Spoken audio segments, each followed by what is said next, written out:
I told my friend Will to TPK my D&D party, and then they thanked me for doing it. Here's why you should try it too.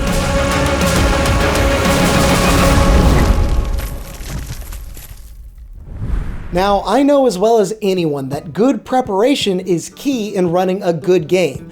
This trick is no replacement for that, and it's why I spend literal hours before a session carefully crafting details and motivations for NPCs and the world at large. But not everyone has that kind of time, and that's where this video's sponsor comes in. Just today, Gooey Cube started their pre-launch for a new Kickstarter focused on delivering the very best play experience to your table. This new Kickstarter for the Tomb of Gyzaengaxx includes loads of detail and tons of engaging handouts, maps, NPC portraits, item cards, special character rewards, and much more. This adventure and campaign setting even includes some awesome Easter eggs and celebrity appearances from D&D staples like the late great Gyzaengaxx himself. There's a link to their pre-launch page in the description below that'll get you an extra $200 in goodies if you register now and then back their Kickstarter when it goes live on February 27th. So be sure to register while you still can and support our good friends in Gooey Cube. Yet, no matter how prepared you are as a DM, or even as a player, we've all ended a session before only to realize we'd forgotten something important. Maybe it was a detail about how a character looked, an informative clue they forgot to reveal, or a special ability they didn't get to use in combat. I thought that was too easy for them. Enter my pal William. It's no secret that I've enjoyed bringing guests into our weekly live stream sessions to play the roles of important NPCs and characters. It's a great way to offload some of the mental gymnastics of running a session so that I can focus on the rest. But that is completely different from having someone attempt to unalive the entire party. And there are a few things you'll need to keep in mind for this to work, because if you run it wrong, you might lose more than just your players' characters. Surely you've heard the horror stories about players at each other's throats over their characters' actions in the game. Maybe you've even lived through some of that. And so bringing in a new player with the sole purpose of killing the party might just be a recipe for disaster. Still, I didn't want to spoil the exciting element of surprise by outright telling my party why he was there, so I didn't.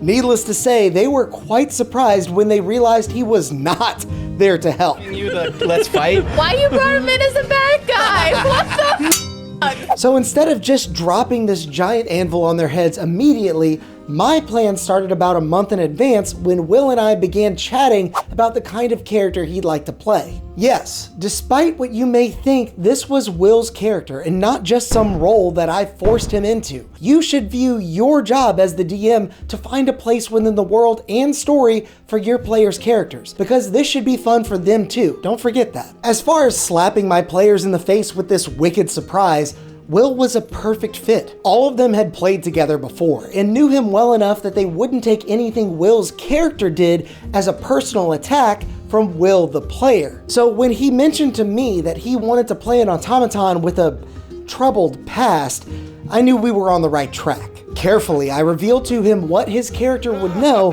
and the way that I intended to introduce him to the other players. There was just one problem, or rather, 4 player-sized problems.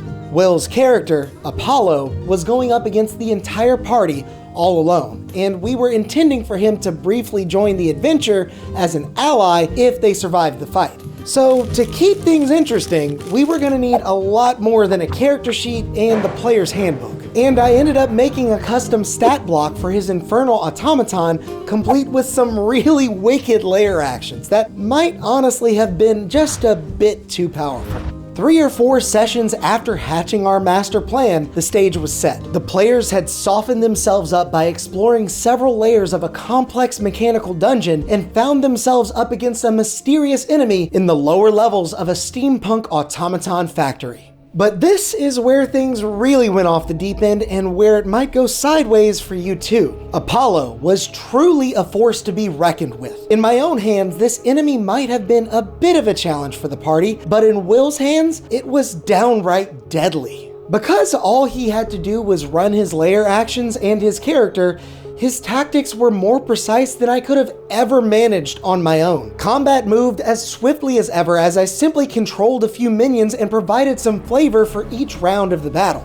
From my perspective, things were going great. I was having fun, the players were pulling out all the stops just to stay alive, and then I got a secret text from Will, to which I basically responded, "Don't hold back."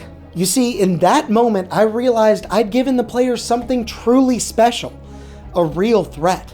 You can correct me in the comments if you'd like, but I've found that most DMs do have a tendency to pull their punches just a bit when faced with character death. After all, we're just as attached to their stories as the players are themselves. So soon after conveying this secret message to Will, I saw the party begin losing members left and right. And because of some homebrew rules involving death saving throws, it was getting truly dire, while Apollo was still going strong. For the first time in our entire campaign, the players were attempting to escape the onslaught with only 2 of them getting out alive, with just enough time to regroup before surprising me with the single best moment of this entire endeavor. This became more than just rolling dice and slinging spells. The heat was upon them and they were thinking outside of the box, proposing some of the wildest and most innovative solutions I'd ever seen from them. From throwing water into a flowing magma vein to create steam for cover, to pressurizing the steam pipes themselves for a massive explosion, to using speak with animals to call for aid from some rust monsters, it was all hands on deck and their emotional investment could not be understated. If you want to know how the story ends, you should check out the epic payoff for yourself. But what I can tell you is that this was one of the most freeing combats I've ever run. The turns were faster and more engaging, the players felt truly threatened, and even their enemy had more depth of character than I would have been able to manage by myself. But don't just take my word for it. Invite one of your own friends to try the same thing with your D&D party and make some chaos yourself.